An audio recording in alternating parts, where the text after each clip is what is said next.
I don't know if you realize it, but recording is in progress. There we go. Okay. Thank you so very much. I appreciate that. Okay. So we are learning. Welcome. We have this romantic music in the background.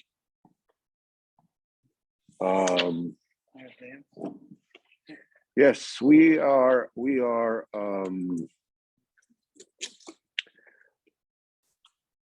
Torah 60, Likutey Moharan, rest of Shul. We are holding by Seif Gimel.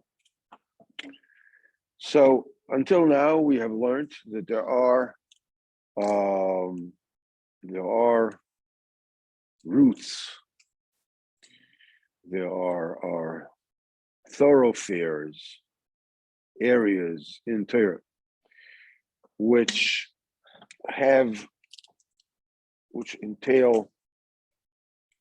comprise of tremendously profound insight. And the only way to actually be able to capture, to attain this kind of wide scope insight is through immense wealth. So we see that all the Chachamim, Nevi'im, that the Torah went through were very wealthy. Moshe Rabbeinu was very wealthy. Ravashi and Ravina that put together the Talmud Bavli, they're very wealthy. The Nevi'im, Shmuel Hanavi was very wealthy. Yoina Hanavi was very wealthy. They were all very, very wealthy because the entire Torah went through them. The thing is that what they needed a scope of perception that required them to make sure that, to put together the Torah Shabbanigla so that it fits with the Torah Shabbanistar, and the whole thing works like clockwork. You say, the old watches of old, the mechanical watches, that on the outside you see, 2 or 3 hands, one of them moving around in 24 hours, 12 hours, one of them moving once an hour, and one of them moving, every minute, the whole, and inside there is, a whole mechanism of wheels and sprockets and springs and whatever. So you can see from the outside, this is a good muscle for the nigla. You see the watch, you see what time it is. But in order for that thing to become, to see it so simply on the face of the watch, under the hood, it's a very, very complex mechanism. At least that's the way it used to be. Anyhow, so they needed to be able to write, to compile Torah Shabbanigla, being fully cognizant of the Torah Shabbanistar, and the whole thing is one thing. The reason why it must be that way is that the Torah Shabbanigla, the halacha, represents the Rotz of the Kodesh Baruch Hu, regarding our conduct in this world on the very basic level. That's the way things are supposed to be. So when you do it, when you act in accordance to halacha, you're already pulling the strings, of all the things in the upper worlds that you have absolutely no idea what it is that you're doing. And the only thing that you need to do is it's like when you're, taking your finger and you're moving the hands of the clock, what it does on the other side, and so forth and so on. Anyhow, so it is impossible to get this kind of broad insight, deep and broad insight, except through great wealth. Now, the way to get this wealth, does not require getting yourself, creating Amazon, or building cars, electric cars, or whatnot. That kind of wealth requires what we called arichos yomim, long days, longevity. Now, what is arichos yomim? Arichos yomim means that in the very beginning of the day, when a person wakes up, he's still groggy from sleep, it's moichin de katnus, didn't have his coffee yet, whatever. And then, so it's very difficult to daven, very difficult to learn, because the mind is not in gear yet. Then as the day goes, the person is supposed to inject every consecutive hour with additional kedusha, and that lengthens the day, that fills the time, that widens the time. The time was the hour was, everything is going according to the moichin.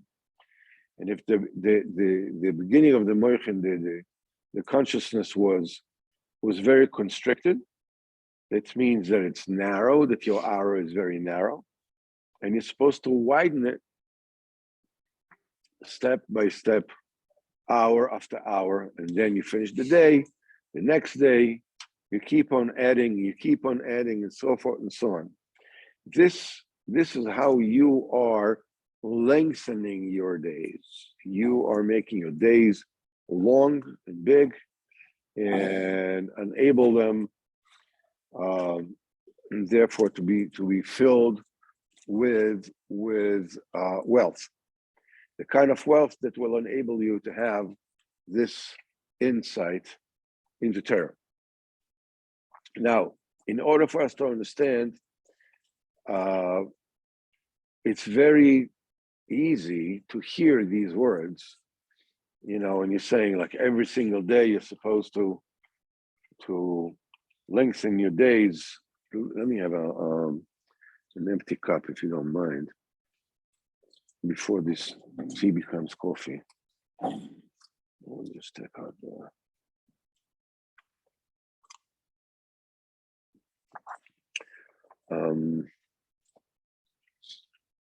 you might think, this is something which is befitting, I don't know, maybe Nachman of Breslev, or maybe Reb Nosson, or, really big tzaddikim. Every single hour, you're making it wider and putting more kedusha in. I'm fighting tooth and nail, to hold myself from sliding back. And here you're telling me that I'm supposed to widen my days and more and more and more and more. It's like so the answer is when we're talking about adding kedusha, we're not talking about driving a fully loaded truck. into every subsequent hour, every subsequent day. We're talking about Nakuda, a Nakuda of Kedusha, Nakuda of Rotzain. When you have a good Rotzain, a good will to become better, to become holier, in that hour, that you are already adding Kedusha to the hour, you're already widening the hour. The idea is that widening your days, lengthening your days is more, it's not only just a process, but it's almost like a state of mind. It's, I keep on growing, I keep on going, I keep on getting up. Because what a person, Rabbeinu says that all the lost jigsaw pieces of the nefesh that the person loses when he looks where he's not supposed to look, or does what he's not supposed to do, or says what he's not supposed to say. All these lost pieces of nefesh are by the tzaddik, because the tzaddik keeps on looking. The tzaddik can keep on looking for all these lost pieces, and when the people come to the tzaddik, so Rabbeinu says that the tzaddik has to question them to make sure that they're not cheaters. This is Ilchas Aveda and Mitzia. When something is lost, and you say, "Yeah, I lost a wallet, or I lost a ring, I lost a watch," so they're supposed to check you to see that you're not, that you're not a cheater. You read, so you have to give simon and so forth and so on. Nosson writes about it in Likutey Moharan, Ilchas Aveda and Mitzia. The point that you need to understand is the tzaddikim, for them, it doesn't matter whether you deserve it or you don't deserve it. That's not the issue by them. Okay? For them to mean to check you out, to see if you're not a liar, doesn't mean whether, overall you're called a liar or a cheater, or overall you're not a liar or a cheater. That's not what they're looking for. What they mean that you're not a liar means that your attitude is, I miss those pieces of nefesh. I'm in a whole direction in my life where I keep on looking for the lost pieces of nefesh that I have left behind. We're all like Pigpen, walking out with, pieces of dust, from peanuts.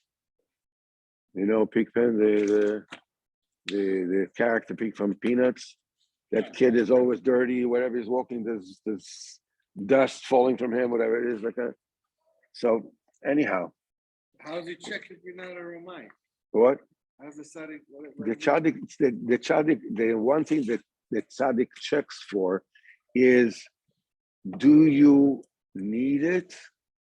Do you come to him needing to get better, needing to get to HaKadosh Baruch Hu? You really need to come closer to HaKadosh Baruch Hu, need to be what you need to be in this world, or you're just coming there, to get better, to be entertained, to add on to what I already have. In other words, are you hungry to become the kind of Jew you need to be? Or it's like an intellectual pursuit kind of thing. It'd be nice. It'll be a nice thing, it wouldn't be a bad thing. To be better, why not? Find out some really interesting things. If that's there, that means you're lying. You're not going to get anything from him.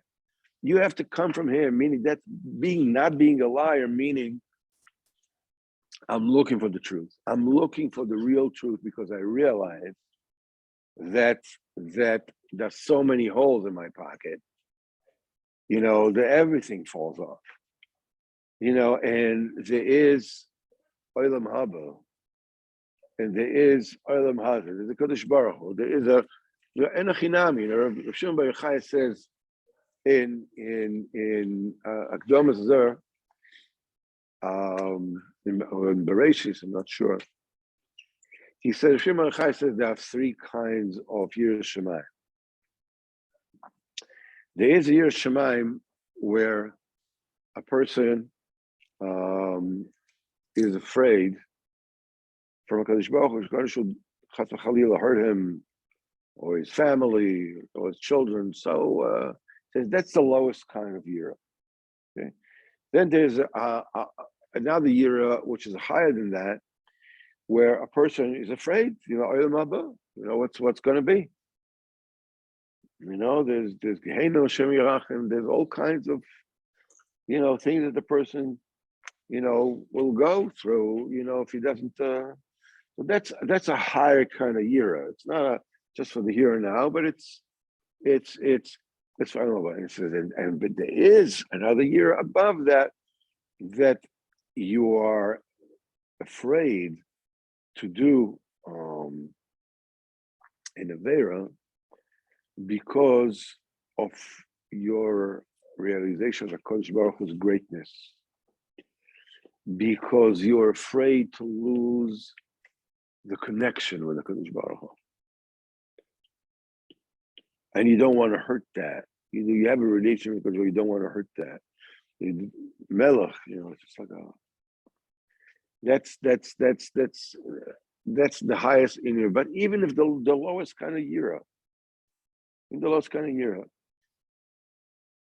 is something that a person absolutely must have. And if you have that kind of yira, and you are genuinely interested, but it doesn't, again, it doesn't even mean that you have to be like 24 hours a day. Whoa, what's going to happen today? What's going on with me? Where am I? We're not talking about even that. Even if a person is not from at all, but there's a nekuda in him, nekudas emes in him that bugs him. It can come out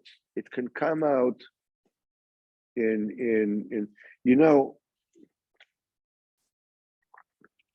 there was just a day ago, whatever it is Yat Kislev. Every Rosh Hashanah there's a very sizable group of Hasidic Chabad that go to 770.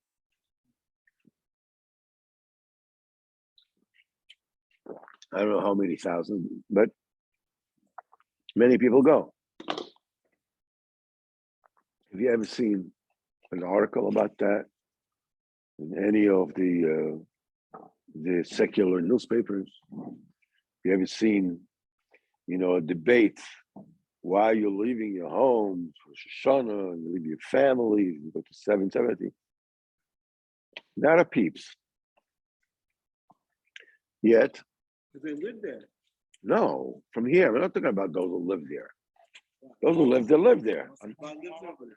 No, I'm saying they come from all over the world. Nobody talks about it. But every single year, a trip to Uman, everybody, all the newspapers are full with, you should go, you shouldn't go. What's the big deal? They're crazy, they're not crazy. They're coming out with all kinds of ludicrous theories and what's going on in Uman.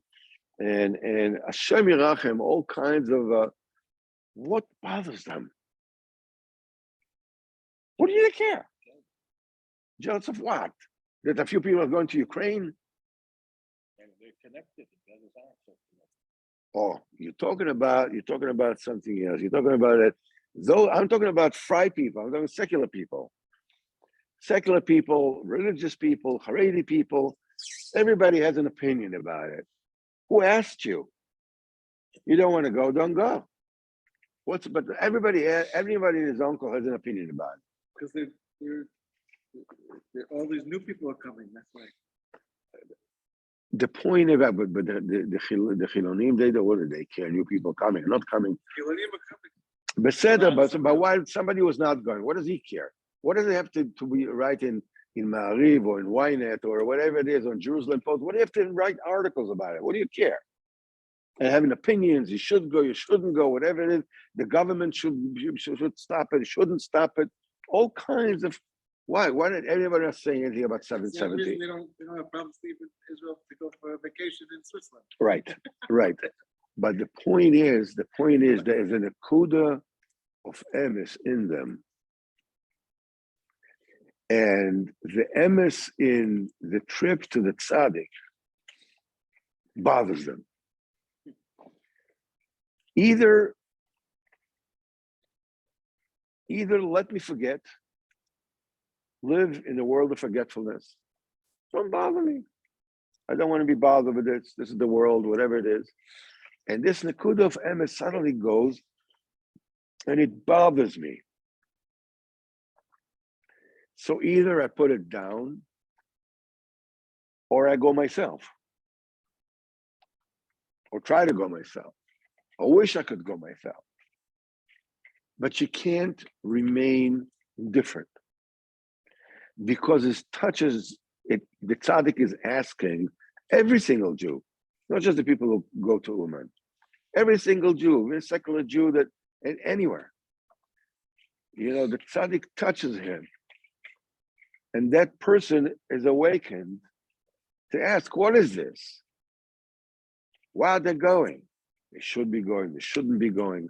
Whatever it is, you know how people find excuses for all the things they don't want to do, that nobody should do it, and the stam and whatever it is. That is the tzaddik is asking, do you miss it? Do you miss it? And with this nekuda, the tzaddik, and if you do miss it, the tzaddik will give you everything. The tzaddik did not give over his life and that of his family and of his children and everything in order to create a museum of spiritual artifacts. He did not sacrifice himself in order to create a tear-jerking or spine-chilling drama of artistic, spiritual adventures or movies, or that's not what it's about. It's all about the truth. Are you needy? Do you need this? Do you need this? Do you need this because life is real, because the Kadosh Baruch Hu is real, and because now you're living your life and you have to get the Kadosh Baruch Hu? Do you need this? If you need this, you will get everything from the top. If it's just a flippery, it's just, it's a luxury. I'll never forget, years ago, I know a man in America, very chashuv yid. He was the Rav of a shul of Satmar Hasidim that left the fold after the Yoelish was Mustalik, and there was some people remained, some people left, whatever it is, down to earth, very practical, many of them successful, Satmar Hasidim, and he was the Rav of the shul. And he maybe still is close with Moshe Kramer, very serious dude, Lamdan, Makubal, and Ovid Hashem, serious guy. So I remember when I came to live in the vicinity of that shul, and I came. And I came to him once and I said, let's get together, let's talk a little about it. So he said, I don't have what to give. He says,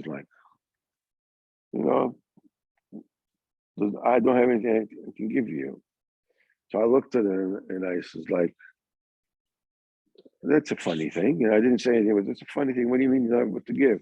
So come to get. You know what to give. Well, don't give, get. In other words, it's a nice way of saying, what do I have to get from you? It's just like, So time went by, and one day I get a phone call from him. At the time, he says, listen, there's a group of people that are traveling. It must have been 25 years ago, more, almost 30 years ago.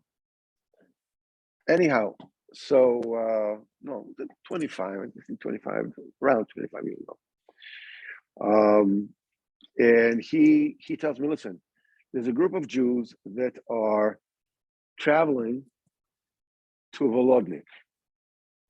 It's a town in Ukraine, on western Ukraine. It's about 8 hours drive from Uman.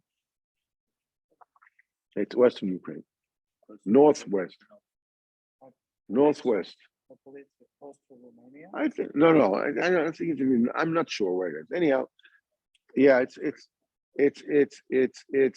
about 8 hours from Uman, plus minus, give or take. There's the tzaddik, of from Volodnik that promise anybody who will come to his tzion, and he says even touch the door handle, that he already gets Yeshua, whatever it is. Many people go there, and they were going there, and along the way, they were going to go to a few kibbutz tzaddikim, and on the way they're going to pass through Uman. So he told me they're leaving tomorrow. And they asked me, he says, to come with them. He says, but they told me, he said, I don't have any visa. I don't have a visa. So he says, they told me, we can't wait for you. We're going to go there, and then we have buses or whatever it is, vans that are waiting for us, and we're going. We're talking about then. So you needed a visa.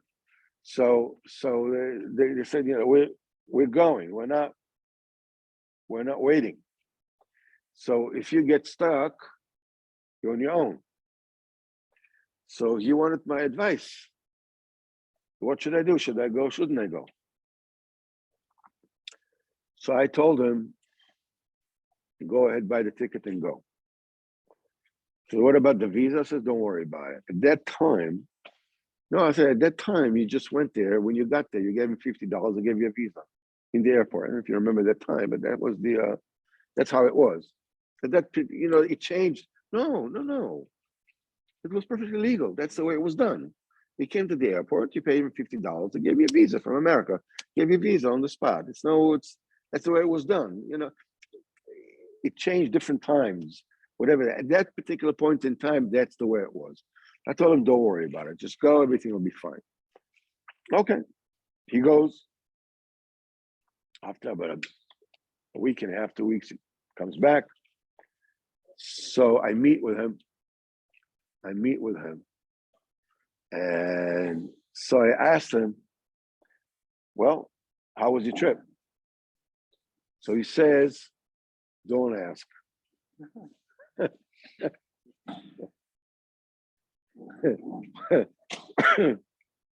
Which of course made me ask. But he didn't wait for me to ask.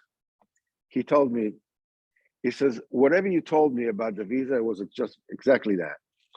I came there, I paid $50, I got the visa. Says I came out first, before everybody else. He says, but we were going to Uman. He says, I wanted to get to Uman so I can say Tikkun HaKlali when it's still daylight. A question allowed to say Tehillim at night, not say Tehillim at night. It's not a very to say Tehillim at night, but it's not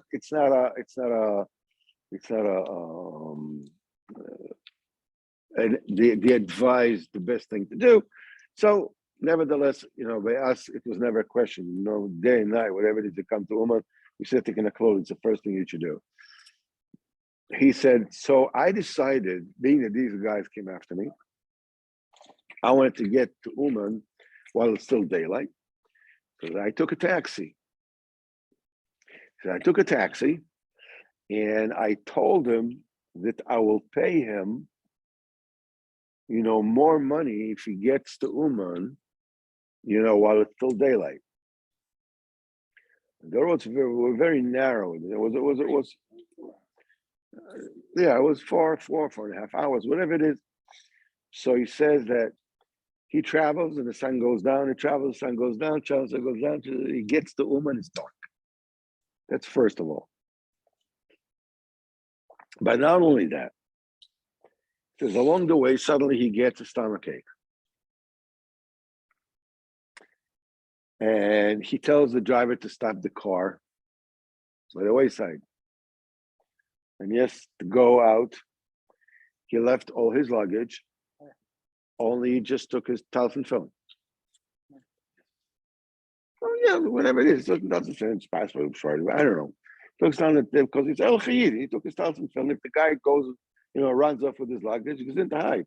But he has his telephone film. That's what he cares about. And he's sick to his stomach, and he goes somewhere, and he puts his telephone film on a limb, off a tree. And basically, everything just. And he's done. He's sick to his stomach. And when he's done, he goes back to the car. The driver tells him, the talus. Oh, he forgot the talus. He didn't even know which tree the talus was on.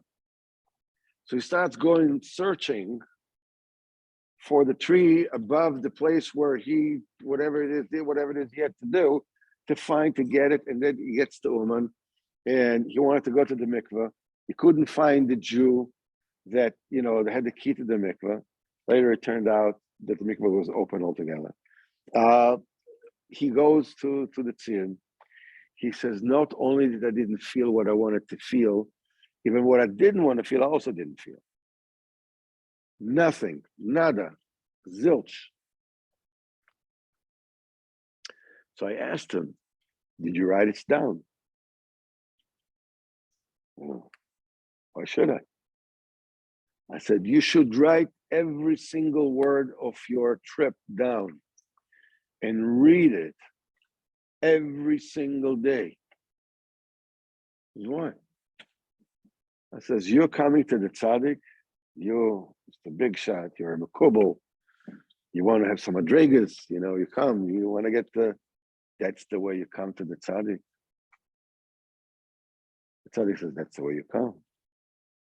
I'm going to show you exactly where you are.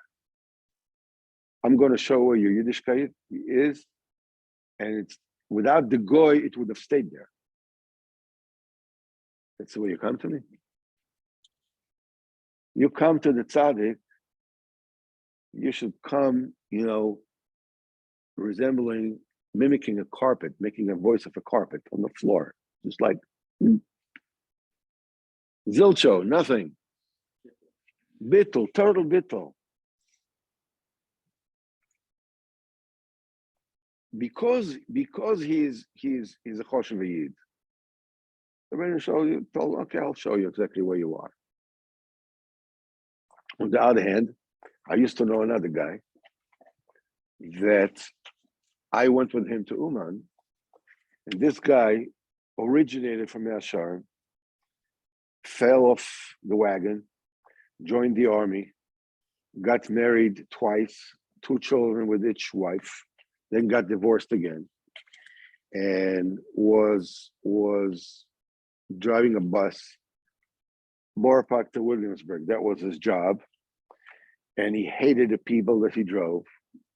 And he was, later on, he told me the story. He said, every Shabbos, in order to hold himself back from roaming the streets and doing all kinds of forbidden things, he would buy himself a bottle of vodka and dirty magazines and stay at home and drank the whole bottle, just so he doesn't go, to mess around with the Puerto Ricans in the street. And that's the way he lived. And I told him I'm going to and he says, listen, I'll go with you. And he came with me. Yeah, I traveled together with him. He came with me. We got drunk on the plane. Don't ask. The whole thing. We got to Uman. He came to the Rebbe scene together with me. I had this little tape recorder, this executive tape recorder with these tiny little tapes, cassettes, these cassette tapes, micro, whatever it is. And I, I sort of like recorded my adventures, what was going on. This is happening, whatever it is. And I put it in my pocket. I forgot to turn it off. And when I made Ishtatchus, he was right next to me. And later on, when I listened to it, I wanted to listen to what I said. I heard him crying on the tzion in a way that I never managed to open my heart like this by Rabbeinu. Here you got a guy who is a mekubal, whatever it is. Rabbeinu washes the floor with him. You got a guy, that does whatever he does. By him, the heart is open. He's pouring it out. He's crying. He's screaming. He's like, everything is. That's the way the tzaddik does it. If you feel that you miss it, if you need it, the tzaddik is there. That shot that you're not a liar. You're not a cheater. You mean it. You need it. You just want a little extra. You want to have an extra madrega? All right, let me show you exactly where you are. So this is the meaning of adding a nekuda of kedusha every single day, every single hour. Doesn't necessarily mean that you learn 7 more blood gemara every hour. Even if you're discovered with a little bit of rotzen, a little bit of I wish I would have done it. I wish I would have done that. You are already widening it's a flow, it's a state of mind. Yeah, the 1 step forward, 2 step backwards, 2 step forwards, 1 step backward. But the point is that you want to get ahead. You want to widen it. You want to get better. You need it.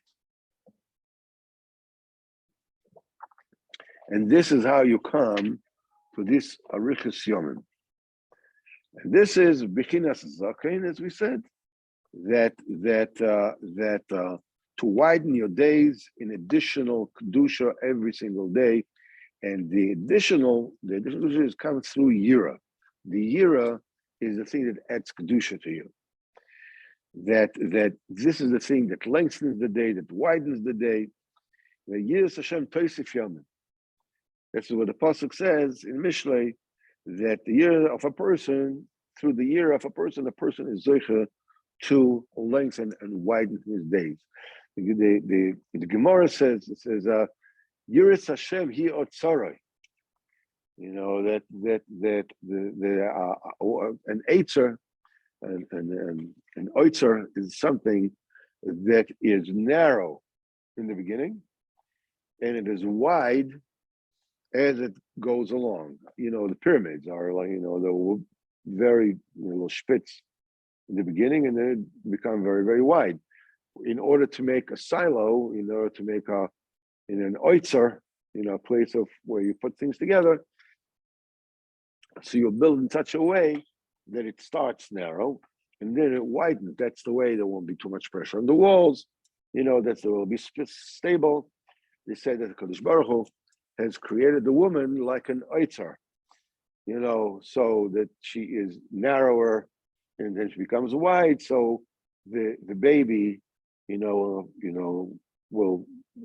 should be able to carry the baby and so forth and so on. So Yiras Hashem is the oitzer. In other words, you're supposed to fill your days. You're supposed to fill your silo.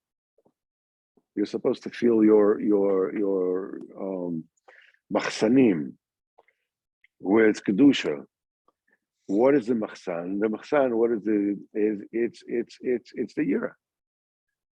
It's Yiras Hashem hi otzara, an oitzer. This is where it's the cash. This is where you put all the wealth into it, the Arichas Yomim into it. You're filling up your days with yira. בבחינת עשה כאויצר שקוצר מלמעלה ורוחב למטה. The beginning of the days are very short. Your mind doesn't work very well, and you're still groggy. And it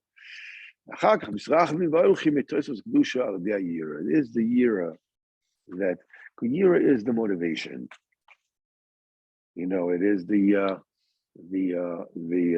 they say that the pain is the fuel of change. If it doesn't hurt, why change? You know the story of the 5-year-old that until age 5 didn't say a word. And the parents were very worried about him, took him to doctors, whatever it is. Nobody knew what's wrong with him. One day, he was 5 years old. He says, the cocoa is lousy. Wow, you can talk. Amazing. I said, of course I can talk. I said, why didn't you say anything until now? So until now, everything was okay.